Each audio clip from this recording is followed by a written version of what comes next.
So Ayodhya విరాళాల చోరీపై మీ మౌనం సరికాదు. ప్రధాని మోదీకి ఖర్గే రాహుల్ ఉమ్మడి లేఖ. చోరీపై స్వతంత్ర దర్యాప్తు జరపాలని కాంగ్రెస్ నేతలు. ప్రజలు అన్ని గమనిస్తున్నారని కామెంట్. భక్తుల నమ్మకానికి ద్రోహం జరిగిందని ఆవేదన. ఇక ట్రస్ట్ ఖాతాలను బహిరంగ పరచాలని డిమాండ్. శ్రీరామ జన్మభూమి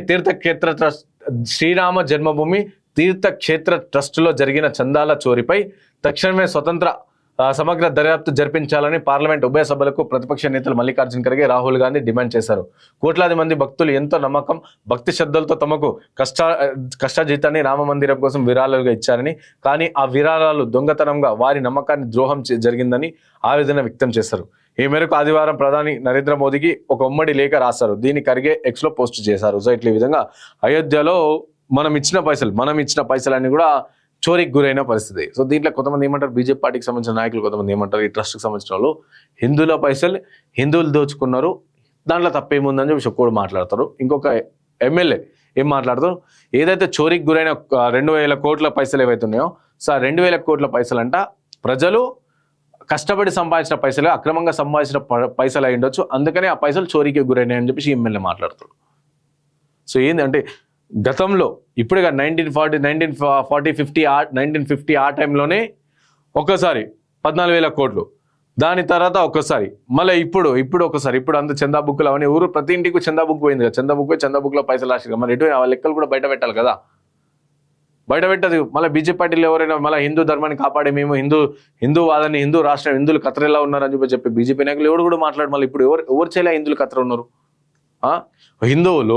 హిందువు గుడి రాముని గుడికి పోయి హిందువులు పైసలు వేసారు, ఆ గుడి సంబంధించి అంతా ఊరు చూసుకుని హిందువులు చూసుకుంటారు.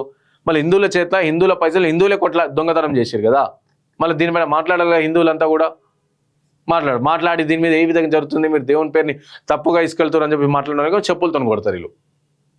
చెప్పులతో కొడతారు సోషల్ మీడియా. ఇప్పుడు నేను చేసిన వీడియో కూడా కింద చూడరు మీరు కమెంట్ బాక్స్లో, ఇష్టపడడానికి బూతులు ఉంటాయి. సో ట్రస్ట్ నియామకాల్లో కేంద్రం పాత్ర. సుప్రీంకోర్టు ఆదేశాల మేరకు ఈ ట్రస్ట్ను ఏర్పాటు చేస్తున్నట్లు ప్రధాన పార్లమెంట్లో ప్రకటించినప్పటికీ అందులో సభ్యులందరికీ కేంద్ర ప్రభుత్వమే నియమించిందని ఖర్గే, రాహుల్ గుర్తు చేశారు. ఈ ట్రస్ట్ సభ్యులకు RSS, VHPలతో ప్రత్యక్ష సంబంధాలు ఉన్నాయని లేఖలో పేర్కొన్నారు. మరి మీరేం చేశారు? అప్పుడు పార్లమెంట్ ప్రకటించినప్పటికీ అందరితో సంబంధాలు ఉన్నాయని మీకు తెలిసినప్పుడు మరి మీరేం చేశారు? అప్పుడు కాంగ్రెస్ పార్టీకి సంబంధించిన నాయకులు మీరేం చేశారు? ముఖ్యంగా తీవ్ర అవినీతి ఆరోపణలు ఎదుర్కొంటున్న పదవి కోల్పోయిన ట్రస్ట్ మాజీ ప్రధాన కార్యదర్శి, ప్రధానికి అత్యంత సన్నిహితుడైన ప్రతిపక్ష నేతలు ప్రస్తావించారు. ఇంత పెద్ద కుంభకోణం జరుగుతున్నా ప్రధాని మోదీ మౌనంగా ఉండటం ఏమాత్రం ఆమోదయోగ్యం కాదని, ఈ విషయంపై జవాబుదారీ తరం వహించాలని, బాధ్యత పూర్తిగా ప్రవహించాలని అని చెప్పేసి కేంద్ర ప్రభుత్వంపై ఉందని మండిపడ్డారు.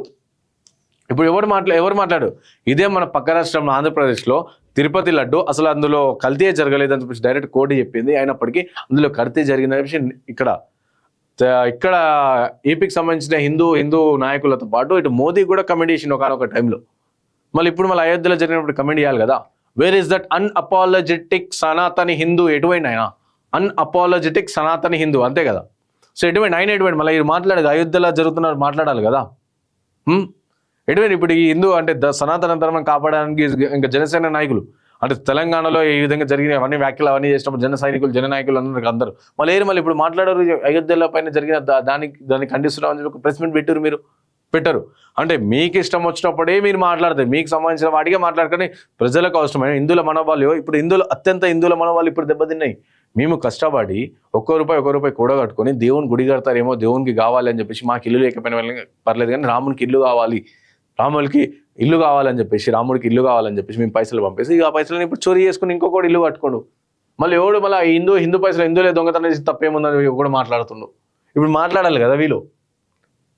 అక్కడ నామంతరంగా సిట్ ఏర్పాటు చేసిరు. 2,000 కోట్లు స్కామ్ అయితే అందులో 1 కోటి రూపాయలు వసూలు చేసిరంట. మళ్ళీ ఇంకా మిగతా